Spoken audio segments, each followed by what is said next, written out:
Hoy es jueves, jueves de perspectivas, así que le damos la bienvenida a nuestra compañera Gabriela Peroso para que nos hable de esos temas que son noticia y que tienen que ver con Venezuela. Buenos días, Gaby, bienvenida. Muy buenos días a todos, buenos días a ti, Marjorie, y como siempre un placer tratar de entender lo que viene para Venezuela. Gaby, esta semana ha sido noticia el hecho de que una delegación de los Estados Unidos visitó Venezuela con el fin de obtener reuniones con ambos sectores, oficialismo y oposición. Quisiera que nos hablaras un poco acerca de las expectativas, qué se ha dicho sobre este encuentro, porque muchas personas empezaron a elucubrar con respecto a una posible apertura de la Embajada de Estados Unidos en Venezuela y ya el embajador James Story dijo que no por el momento. Sí, obviamente este tipo de reuniones que adicionalmente Estados Unidos trata de hacerla de la manera más discreta genera cualquier tipo de opinión. En principio, lo que se ha dicho oficialmente por parte de Estados Unidos, porque a Nicolás Maduro, que fue el que dio la noticia, no hay que creerles nunca nada de lo que dice.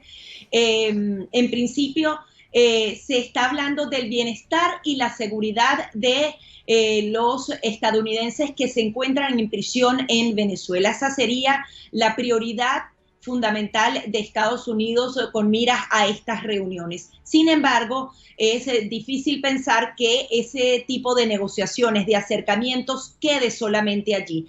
¿Por qué lo digo? Porque justamente el día en que se anuncia que se encuentran en Caracas el enviado especial para el tema de los rehenes y el actual embajador para Venezuela, James Story, en Venezuela, Francia lanzaba algo que para los venezolanos era sorprendente.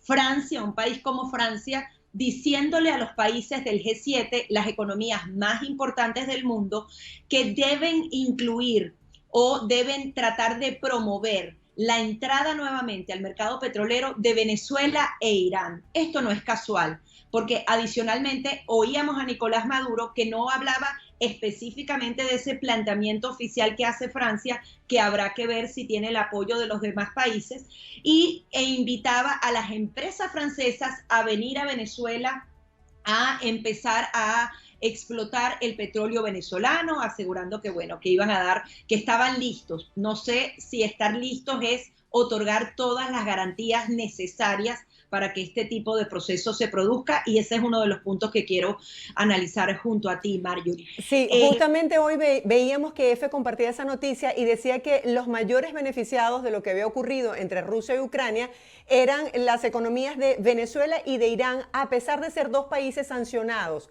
por el gobierno de Estados Unidos. Así que tú hablas con mucha lógica de estos encuentros y estos anuncios que resultan para la comunidad internacional muchas veces incomprensibles. Sí, era un poco lo que decíamos la semana pasada. Maduro se está aprovechando de toda esta situación para llevarse lo mejor de los dos mundos, por así decirlo. Se fue a una gira en donde visitó Irán, ha tenido la posibilidad de él mismo invitar a los máximos jefes de la OPEP a que visitaran suelo venezolano, fueran al oriente del país, hacer estos acuerdos 20 años con Irán, reunirse abiertamente con Rusia y negociar directamente con Estados Unidos, algo que era impensable hace un año. Definitivamente Venezuela se posiciona como un ganador, o como vemos a Argentina, que es invitado al G7, y ahora los países del BRICS, que de alguna manera es el contrapeso de esas economías fuertes del mundo, consideran que Argentina e Irán ingrese al bloque. Es decir, tanto Irán como Venezuela están sacando provecho a toda esta situación. Yo creo que esa propuesta que está haciendo Francia de manera pública ante la necesidad de combustible, tanto de gasolina como de gas, porque existe esa necesidad y necesitan suplirla, es respaldada por Estados Unidos. Estados Unidos sigue apalancándose en el tema de una negociación en México o en otro lugar, que sea a través del diálogo que se concerten todos esos acuerdos. Sin embargo, Estados Unidos, es un hecho y ha sido reafirmado una vez más esta semana, tiene conversaciones directas con el régimen de Nicolás Maduro. Para que esas empresas lleguen a exportar el petróleo, lleguen a extraerlo, hay una cantidad de cosas increíbles. Ahí hay que ver cómo se van a endeudar los venezolanos para que se hagan todas las inversiones necesarias y comience a a producirse ese petróleo.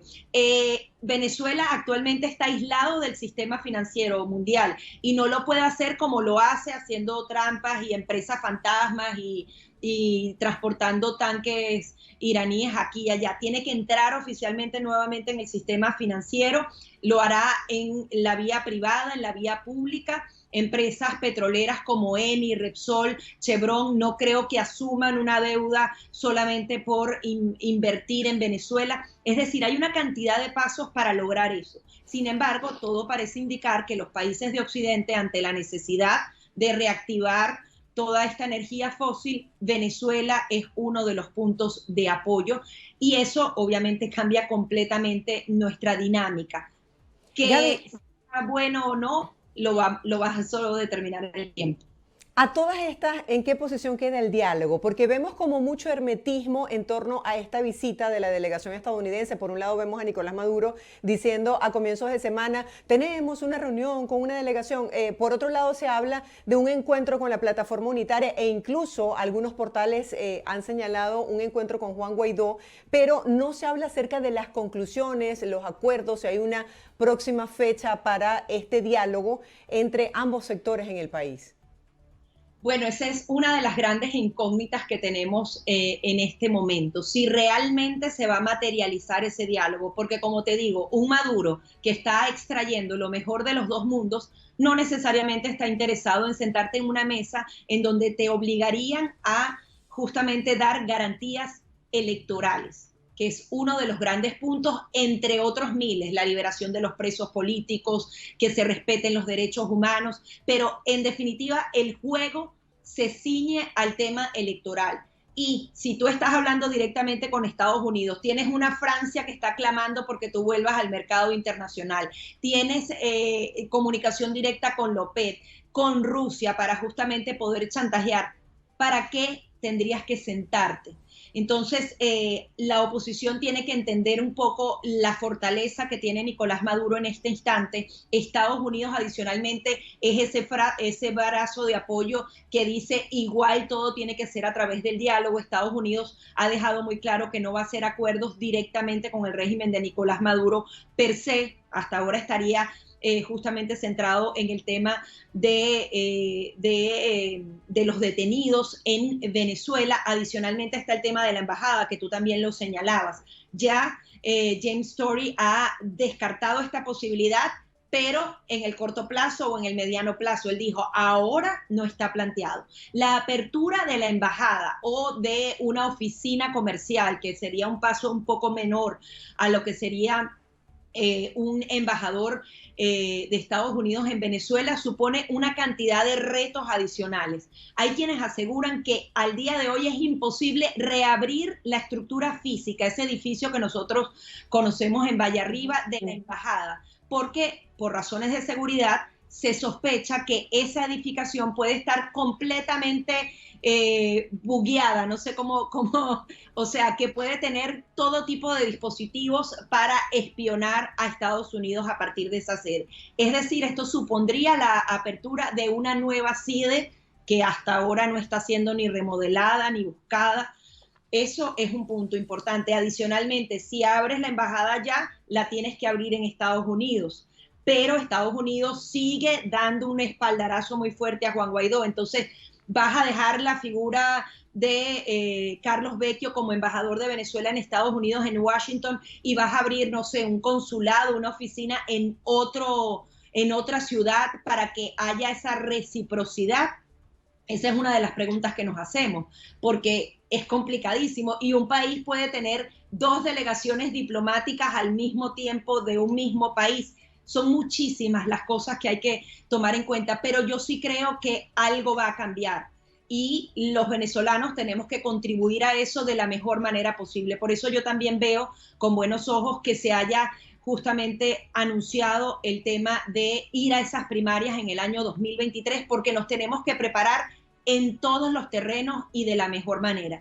Y ojalá se empiece a luchar desde el día de hoy por el voto en el extranjero, que por lo menos nos supone 3 millones de votos libres que pueden ir a ejercerse. Y eso podría marcar una gran diferencia en unas elecciones nacionales. Sin embargo, está en manos de ellos.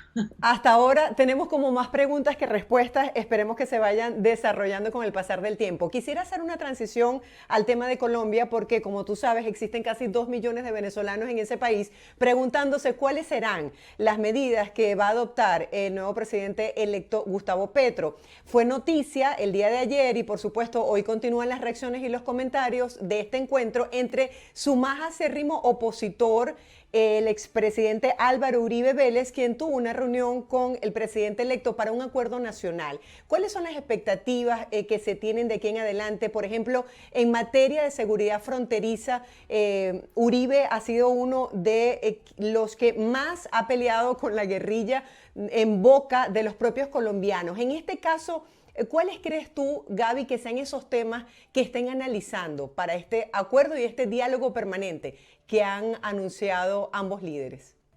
Bien, en la perspectiva de esta reunión específica entre Álvaro Uribe y Gustavo Petro, las prioridades primero son las prioridades de Colombia. Hay que separar ambas cosas. En primer lugar, estás cambiando a Colombia de lleno.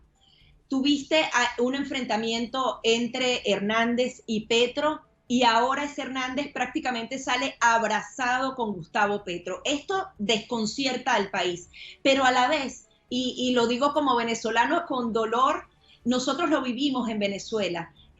Cuando una organización y esta ideología de izquierda llega con tanta fuerza a un país, prácticamente es indetenible. Y hemos visto cómo ha alcanzado el acuerdo en ambas cámaras Gustavo Petro, partidos que en teoría se iban a poner a todas sus regulaciones, ahora están diciendo, si es por el bien del país, yo voy a votar con Gustavo Petro. Su única oposición justamente va a ser Álvaro Uribe y su partido político. Los demás partidos que estaban en contra de él e incluso su principal oponente en las elecciones se pasó de su lado. Y eso ocurrió en Venezuela. Recordaba a los constituyentes, sé que fue una elección extra, pero teníamos 4 constituyentes que no necesariamente eran de oposición, pero eran independientes versus 100 constituyentes que eran de Chávez.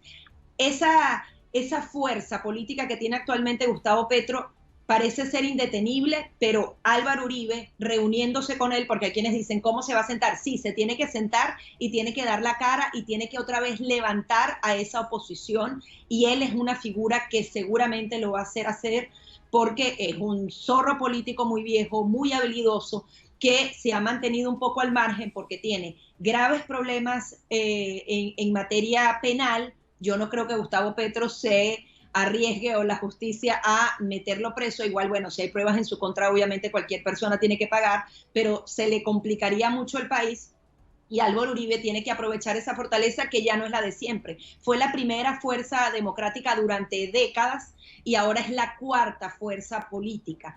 Yo creo que además uno de los puntos fundamentales para los colombianos, si los políticos se están plegando a Gustavo Petro, los empresarios se van a plegar a Gustavo Petro, el tema militar es la diferencia. En Venezuela, Hugo Chávez convirtió en un partido político armado a las Fuerzas Armadas de Venezuela y eso cambió todo. En Argentina, en Perú, en Bolivia han ido y venido porque tienen Fuerzas Armadas todavía independientes al gobierno. Colombia tiene que centrar esa fuerza allí y bueno, en materia fronteriza justamente los militares son fundamentales. Esa frontera se va a abrir, como me preguntabas, de Venezuela, Gustavo Petro, pero él decía que no era de la noche a la mañana. El tema de cómo van a tratar la guerrilla, eso solo el tiempo lo dirá, es muy difícil predecirlo ahorita. Yo creo que ahorita los colombianos se tienen que mantener fuertes con esos militares y tratar de no caer en una constituyente, porque eso es peligrosísimo para cualquier país. Sí, eso eran lo que nos decían muchos ciudadanos colombianos que están radicados en Miami. Me decían la diferencia entre Venezuela y Colombia es que en nuestro caso las Fuerzas Armadas no son un partido político y no dependen del presidente como tal. Mantienen su autonomía, su independencia y no forman parte de las decisiones de poder. Vamos a hacer una transición, Gaby, hacia lo que tiene que ver con otro conflicto que mantiene al mundo a la expectativa del desarrollo y es la invasión de Rusia a Ucrania. En este momento están reunidos en la OTAN OTAN y hay una invitación a formar parte a esta organización de Finlandia y Suecia. El presidente Biden decía que esto va a permitir fortalecer los lazos en Europa y están hablando de reforzar militarmente algunos países de Europa para hacerle frente a estas decisiones de Putin que cada vez avanza más en esta escalada militar. Quisiera que nos hablaras acerca de la importancia de esta inclusión de estos dos países en la OTAN. Bueno, hacer seguimiento a lo que ocurre en estas 48 horas en la OTAN es vivir la historia viva. Esto va a aparecer en los libros de historia, porque se está cambiando completamente la visión militar del mundo, porque justamente allí están los países más fuertes en materia bélica. Se trata de una nueva era de seguridad, en donde Rusia pasa a ser un aliado, aliado estratégico a una amenaza. China entra en esa estrategia y Estados Unidos justamente la posiciona como uno de los desafíos más grandes, porque China se está apoderando de los puertos, está creciendo militar de una manera increíble. Estos países reconocen que China no respalda, no respeta la manera en la que viven los países democráticos, no respeta el estilo de vida, no respeta justamente a sus ciudadanos, pero sigue avanzando de una manera vertiginosa en las economías. Por tanto, los países van a ser mucho más cautos. Y adicionalmente, yo creo que esta cumbre es un éxito porque lograron convencer a Turquía, y esto era una posibilidad 50-50, y esta alianza bélica va a tener dos naciones más que comparten frontera con Rusia. Entonces, Rusia provocó este conflicto para que uno de esos países no entrara a la OTAN y ahora son dos los que se van a plegar. Es prácticamente impensable que Ucrania entre a la alianza de la OTAN porque no tiene las posibilidades ni democráticas, ni económicas, ni el equipamiento militar para hacerlo. Es decir, lo que provocó la guerra era algo que nunca iba a ocurrir, pero lo que sí ocurrió es que dos países que se habían mantenido neutrales pasan entonces ahora a las filas de la OTAN y ya es un hecho porque el veto ha sido levantado. Han logrado esas negociaciones. La reunión de la OTAN no era para acabar con el conflicto de Ucrania, a pesar de que han dicho vamos a continuar apoyándolo, era para fijar el presente y el futuro de cómo se va a conformar el mundo. Y está subiendo de 40.000 efectivos a 300.000 que van a dar respuesta inmediata en 24 horas a la hora de cualquier incidente. Rusia obviamente está rechazando esto, ya ha dicho que si colocan equipos militares en estas dos naciones, ellos van a tener que responder, pero obviamente el mensaje que quiere ser de disuasión con Rusia es bien contundente. Los países están respondiendo de una manera efectiva a todo lo que pasa, sin embargo reconocen que estamos en un mundo impredecible e inestable. Y capaz y ese plan que tú lo dices a 10 años es para 5 años porque todo esto puede cambiar si China avanza, si Rusia cambia. Hay demasiados actores en juego y bueno, y estamos presenciando la historia. Ojalá que se estén tomando los pasos correctos porque todavía eso no lo podemos determinar. Así es, muchas personas, analistas, internacionalistas, han dicho que este es un momento histórico. Si antes habían preguntado los líderes la necesidad de mantener la OTAN, en este momento cobra más fuerza que nunca. Los países se están aliando. Como tú lo señalabas, han multiplicado por 4 la presencia de efectivos en esta zona cercana a Rusia, en estos países europeos. Y bueno, lo impensable ocurrió. Turquía dijo sí, Finlandia y Suecia formarán parte de la OTAN. Dice que esta adhesión es un proceso largo que puede tardar un año, pero que en vista de lo que está ocurriendo en este momento con la invasión, puede acelerarse este proceso. Es una manera de decirle a Rusia, estamos unidos, somos fuertes y este es nuestro discurso, nuestra posición.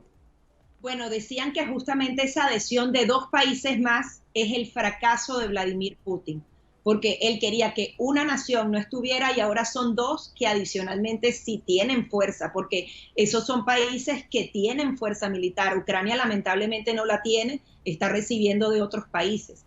Por tanto, eso es como el camino hacia el fracaso. Así lo señalaba específicamente Estados Unidos en sus más recientes declaraciones. Sin embargo, Rusia se está haciendo de todas las ventajas que pueda, igual para tratar de sacar ventaja de todo esto. Está jugando con el trigo.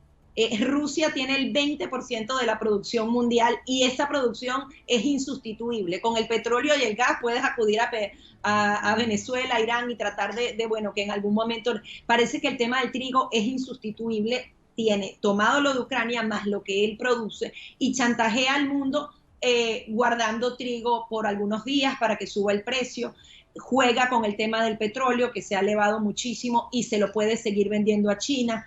Es decir, Rusia, a pesar de que esto ha sido durísimo y creo que jamás se esperó que en bloque fueran tan grandes las sanciones, está sacando ventaja de esto y los países de Occidente tienen un gran problema porque esas sanciones se les están viniendo como un boomerang en unas inflaciones que van al 8, al 10%, y obviamente los países quieren acabar con este conflicto. Pero ¿quién acaba con el conflicto? Esa es la gran pregunta. ¿Hasta dónde hay que ceder y darle cosas a Rusia para que se detenga en su escalada? Porque la gente sigue sufriendo y el país está completamente destruido. O sea, estamos hablando de ciudades que dicen que el 90% está destruido. O sea, ¿qué le va a quedar a Ucrania? Hasta dónde capaz Ucrania ahí pueda decir, bueno, está bien, sí te cedo parte de este territorio para no destruir completamente todo. Los países de la Unión Europea están dispuestos a hacer ese tipo de negociaciones, cederle algo a Rusia o no hay que dejarle nada. Entonces, es súper complejo, pero yo creo que el interés fundamental de Occidente es acabar con este conflicto y nos imaginamos que una vez ya tengan esas líneas estratégicas, se hagan las reuniones necesarias. Sin embargo, parece que está en manos de Vladimir Putin si acaba o no. Los pronósticos de la OTAN es que esto va a ser tensión por años, o sea, una guerra alargada en el tiempo y obviamente el gran perdedor es el pueblo de Ucrania. Claro, es difícil para el pueblo ucraniano que está en desventaja desde el punto de vista militar, aún con todo el apoyo de Occidente, porque ellos siguen sufriendo los embates. Ayer veíamos unas imágenes impactantes de un parque que fue bombardeado. Anteriormente también veíamos este centro comercial, o sea, zonas específicamente de civiles que siguen estando bajo el blanco y la mirada de Putin y esta estrategia militar.